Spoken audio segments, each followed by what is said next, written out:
البدع والأهواء، أهل البدع العقائدية وأهل البدع السياسية. نقول بيننا وبينكم السلف، بيننا وبينكم الكتب، كان فيقول البدع بيننا وبينكم. Bismillahirrahmanirrahim. Alhamdulillah, wassalatu wassalamu ala Rasulillah wa ala alihi washabihi wa ba'd. Kita meneruskan bacaan kitab Bulughul Maram yang ditulis oleh Al-Hafidz Ibnu Hajar Al-Asqalani rahimahullah taala. Masih kita di kitab shalah bab yang ketiga, bab syuruti shalah. Sebagaimana pada pertemuan telah lewat, ya, di antara syarat sah salat yaitu berwudu, demikian juga menutup aurat. Kemudian kita baru menyelesaikan tentang menghadap arah kiblat. Apabila sholat wajib untuk menghadap kiblat. Sholat sunnah afdalnya ketika awal takbiratul ihram menghadap ke arah kiblat, ya, di atas kendaraan. Kemudian kemanapun arah kendaraan itu tidak perlu menghadap ke arah kiblat. Kemudian juga disebutkan bahwa untuk sholat wajib tidak sholat di atas kendaraan, yaitu kecuali kalau tidak memungkinkan seperti pesawat atau kapal. Ya, kalau selain itu hendaknya sholat di mana? Di darat. Sebagaimana telah lewat pembahasannya. Berikutnya akan dibahas tentang larangan sholat di dalam kuburan, demikian juga hammam, yaitu kamar mandi. Demikian juga beberapa yang lain. Qala Ramadhan, hadis yang ke-10, yaitu hadis yang ke-200 di buku ini. Wa Nabi Sa'id Al-Khudri, dari sahabat Abu Sa'id Al-Khudri radhiyallahu anhu. Ya, di sini Ibnu Hajar mengatakan ada ilahnya. Imam As-Sunani boleh menyebutkan ilah atau penyakitnya, yaitu perselisihan di antara ulama, al-ikhtilaf fi wasrihi wa irsalihi. Berselisih para ulama apakah dia itu bersambung atau mursal, ini terputus. Kesimpulannya adalah, ya, semuanya ya ini ada yang dia itu mursal sahih juga, yang muttasil sahih. Yang bersambung juga sahih. Berarti di sini adalah sahih. Syekh Al-Albani, ya, demikian juga yang lainnya. Ya, semuanya adalah sahih. Dari Abu Sa'id Al-Khudri radhiyallahu anhu, ana Nabi sallallahu alaihi wasallam qala, beliau mengatakan, al-ardu kulluha masjidun. Bumi semuanya masjid. Jadi tempat salat. Yaitu. Di sini masjid di sini adalah termasuk, ya, isim makan. Ya, walaupun keluar dari wasan sebenarnya. Jadi tempat sholat, tempat sujud. Bumi semuanya adalah masjid. Ilal makbarah, kecuali makbarah. Makbarah itu kuburan. Wal hammam, dan kamar mandi. Rawahu Tirmidzi, meriwayatkan Imam Tirmidzi, walau illah, dan miliknya ini, riwayat ini ada ilahnya, ada penyakitnya. Tapi sudah kita sebutkan tadi, ya, sahih. Maka di sini, ya, kemudian hadis berikutnya, ya, kita baca semuanya dulu. Hadis yang ke-11, wa Ibnu Umar, dari sahabat Abdullah bin Umar radhiyallahu anhu. Hadis ini dhaif kenapa? Karena ada Zaid bin Jubairah. Ibnu Abdul Bar mengatakan ajma'u ala dha'ifi, sepakat bahwa dia itu dhaif. Ibnu Hajar beliau di Taqrib menyebutkan matruk, ya, tertolak. Dhaif, ya. Penguat yang lain tidak bermanfaat. Tapi diambil pelajaran dari para ulama, ya, tentang apa yang disebutkan di sini sangat penting sekali memang. Dari Abdullah bin Umar, an Ibnu Umar radhiyallahu anhuma, anna Nabi sallallahu alaihi wasallam, di sini dhaif, ya. Sesungguhnya Nabi sallallahu alaihi wasallam naha, beliau melarang ayusalliya, untuk salat fi sab'i mawatin, di 4 tempat, di 7 tempat. Fi sab'i mawatin, di 7 tempat. Nabi melarang salat di 7 tempat ini. Sebagiannya benar, tidak boleh, sebagiannya ada yang boleh. Ya, dan ada perincian. Al-mazbalah, tempat sampah. Ya. Oleh Imam Sunani, mujtama' ilqa'iz zabal. Ya, suatu tempat untuk melemparkan sampah-sampah. Kemudian wal madzarah, mahal jazari an'am, tempat menyembelih, memotong binatang ternak. Ya, unta, dan misalnya tempat potong kambing, potong sapi, potong unta. Wal makbarah, ya, tempat, ya, menguburkan mayat, ini kuburan. Demikian juga waqari ati tariq, yaitu tengah jalan, tempat diinjak-injak itu kan tengah jalan. Ini sholat di tengah jalan. Ya demikian. Sebutkan oleh Imam Sunani mataqarahu aqdam bil murur 'alaiha. Apa yang dihentak-hentak di situ kaki-kaki dengan lewat di atasnya. Ini tengah jalan. Wal hammam, dan kamar mandi, wa ma'atinil ibil, tempat menderuhnya onta. Ya disebutkan oleh Imam Sunani halal ma, tempat sekitar air. Ini tempat dia minum di situ biasanya ada tempat onta itu duduk di situ. Adapun kalau kemudian dalam perjalanan onta berjalan, kemudian suatu safar istirahat di situ, itu bukan termasuk, paham? Jadi memang ini tempat memang biasa dia berhenti di situ, minum istirahat di situ, ya seperti kandang semisal itu, tempat berderum istilahnya, onta itu, tempat berhentinya onta yang biasa di situ sekitar air. Kemudian berikutnya apa? Wa fawqa dhahri baitillahi ta'ala, dan di atas ya punggung rumah Allah Ta'ala, ini di atas Ka'bah. Sholat di atas Ka'bah persis. Ini nanti akan dibicarakan. Wa Tirmidzi wa ta'afahu. Berikan Imam Tirmidzi dan beliau mendhaifkan. Jadi sudah kita sebutkan karena saudara Zaid bin Jubairah makruh. Ya itu. Kemudian berikutnya hadis yang ke-12, ini berkaitan dengan pembahasan kita. Wa Nabi Marsad, dari Abu Marsad Al-Ghunawi. Sebutkan oleh Imam Sunani Marsad bin Abi Marsad aslama huwa wa abuhu. Jadi masuk Islam dia, demikian juga bapaknya Abu Marsad. Wa syahida Badron, ikut perang Badar. Wa qutila Marsad yauma ghazwati Roji. Ya, Marsad meninggal di perang Roji, syahidan di zaman Nabi sallallahu alaihi wasallam. Ya, demikian. Ini Marsad ini ya. Sahabat. Ya. Marsad bin Abi Marsad ini. Dari Abi Marsad Al-Ghunawi radhiyallahu anhu.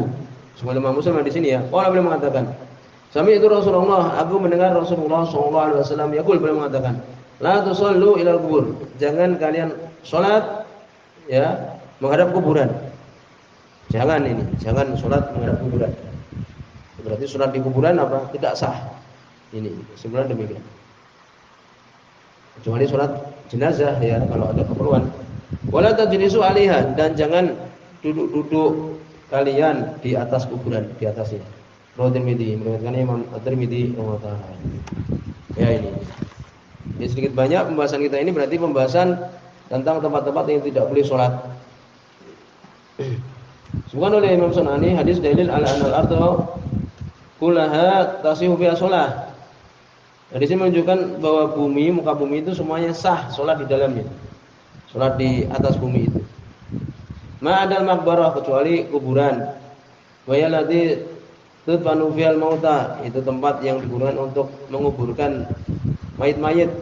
Fala tasihu fiha shalah, maka tidak sah salat dalamnya. Selesai. Ini kesimpulan demikian ya.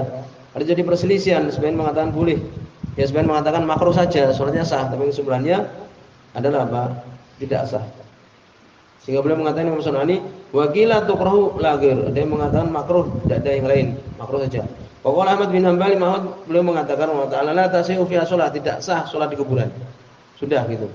Wala ala satihi, walaupun di ya di atas kuburan. Ya di atapnya itu, di kuburan. Jumhur berpendapat adalah sah. Yang benar beliau mengatakan wal qaul adhar ma Ahmad, yang benar bersama Ahmad. Ini yang sahih. Yaitu di sholat di atas kuburan adalah sholat di kuburan tidak sah. Dan situ ada beberapa permasalahan. Di hadis tadi yang sebutkan ada 7 tempat ya seorang sholat di tempat-tempat tersebut. Adapun tadi sudah kita jelaskan bahwa sholat di kuburan tidak sah. Imam Ahmad, Ibnu Hazm berpendapat demikian, tidak sah ini dan batal. Demikian juga di situ Allah melaknat orang Yahudi dan Nasrani menjadikan kuburan nabi-nabi mereka sebagai masjid. Ya demikian. Demikian juga ij'alu min sholatikum fi buyutikum, jadikan salat kalian di rumah-rumah kalian. Wala tatakhidu kuburan, jangan kalian menjadikannya kuburan. Berarti kuburan tidak boleh salat situ. Ya demikian, jelas ya. Karena sebagian cuma mengatakan ya makruh saja. Jumhur berpendapat makruh saja. Yang benar adalah tidak sah sholat tersebut. Kemudian disebutkan apakah kuburan harus jumlahnya lebih dari satu? Sebenarnya tidak. Walaupun kuburan cuma 2 orang saja yang mati di situ atau 3, maka tetap tidak boleh sholat di kuburan dan sholat tidak sah. Kemudian ada pun sholat jenazah ya di kuburan karena tidak sempat mempunyai ketinggalan boleh, sebagaimana perbuatan Nabi sallallahu alaihi wasallam. Kemudian sekarang dibicarakan sholat di hammam. Ya. Haram jelas tadi. Bahwa semuanya boleh kecuali di kuburan, demikian juga hammam kan kamar mandi. Sekarang apakah dia batal? Kesimpulan adalah batal. Sholat di dalam kamar mandi adalah batal. Ya demikian.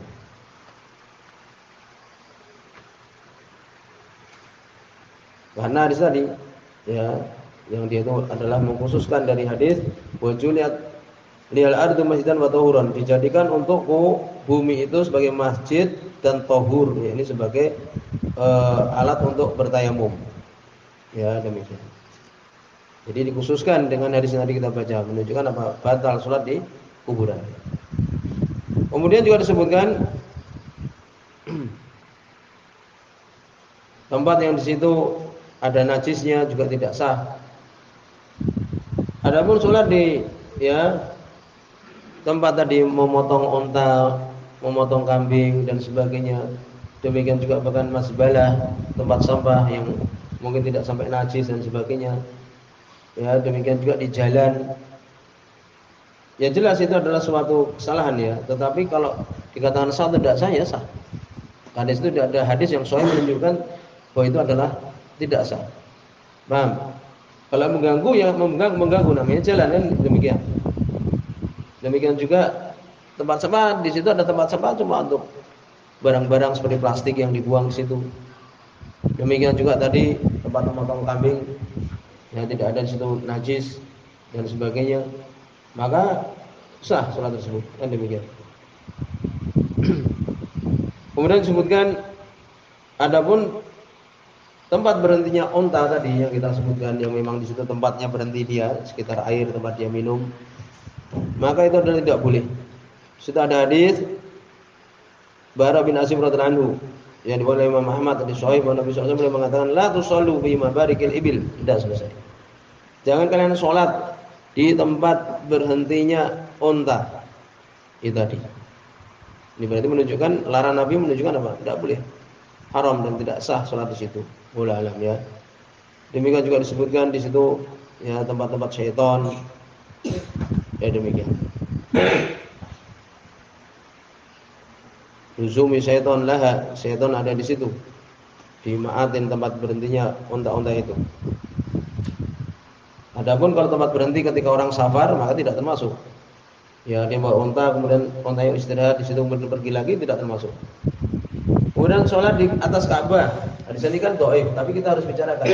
Bagaimana apakah enggak sah di atas Ka'bah? Disebutkan kalau di atas Ka'bah di situ ada bagian dari ya Ka'bah tersebut. Ya. Sungguh Imam Nawawi rahimahullah, idza waqafa 'ala dhahriha, kalau berhenti di atas Ka'bah, wastadbara baqiha, dan belakangi sisanya. Ya. Wa in waqafa 'ala tarfiha, kalau dia berhenti di pojoknya Ka'bah. Jadi Ka'bah kotak itu dia di atasnya di pojoknya Ka'bah. Kemudian yang belakangnya itu ya, itu yang kebanyakannya dia cuma di pojok Ka'bah, menghadap di pojok Ka'bah. Maka ijma' para ulama tidak sah. Ka'bah yang kotak itu dia di pojoknya. Enggak menghadap ke Ka'bahnya di pojoknya Ka'bah berarti. Membelakangi bagian Ka'bah yang banyak itu. Maka sepakat tidak sah. Ya, tapi kalau kemudian di atas Ka'bah, di tengahnya Ka'bah, tengahnya, kemudian depannya ada sesuatu ya dari Ka'bah itu, maka sholatnya sah. Demikian disebutkan. Kemudian sholat di kandang kambing adalah boleh, kesimpulannya bahwa Nabi sallallahu alaihi wasallam beliau sholat di kandang kambing di Jabir bin Samurah radhiyallahu anhu, sebagai Imam Muslim. Ya, demikian. Kemudian dalam tempat sapi boleh, ya tidak ada hadis yang melarang. Kemudian tempat di situ ya syaitan ada di tempat tersebut seperti tempat mabuk-mabukan, tempat orang mengambil pajak dan sebagainya, maka jangan sholat di situ. Makruh ya, bukan makruh. Kemudian disebutkan ya ardu maksubah, tanah curian. Ya disebutkan ya, maka berdosa. Salat di situ haram biittifaq. Tetapi jadi perselisihan apakah sah atau tidak. Jumhur ulama berpendapat anna sholat tasih wa yu'sam al-musolli. Sholatnya sah tapi dia berdosa. Nah, itu kesimpulannya. Kemudian sholat di kanisa di gereja ya, maka itu adalah makruh. Kemudian sholat menghadap ke api, maka itu adalah haram, sepakat para ulama. Ya, disebutkan dalam kebanyakan ulama mengatakan adalah haram karena itu adalah ibadahnya orang-orang yang Majusi. Ya itu makruh, itu sangat makruh. Kemudian disebutkan menghadap kepada orang, sholat menghadap orang yang berhadapan, kecuali kalau dia di belakangnya, di punggungnya, maka itu boleh sebagai sutra. Tapi ini berhadapan-hadapan. Ya. Maka itu adalah makruh. Ya demikian. Kemudian sholat di tempat yang itu diadab oleh Allah Subhanahu wa taala, maka tidak boleh. La tadkhulu ala ula'il mu'adzabin. Jangan kalian masuk kepada mereka itu yang disiksa. Ini jelas. Ya, hadis dalam Sahih Bukhari, hadis Abdul bin Umar radhiyallahu anhu. Salat di belakang orang yang tidur makruh. Situ hadis Abu Hurairah, hadis Abu Hurairah radhiyallahu anhu. Ya. Disebutkan oleh Imam At-Tabrani di Ausat, berkata Nabi sallallahu alaihi wasallam, "Nuhitu an usolli khalfal mutahaddisin wan niyam." Sudah ini. Penting. Aku dilarang untuk sholat di belakang orang yang sedang berbicara dan tidur. Ya itu. Jadi makruh itu ya. Sampai di sini sebelum sudah ini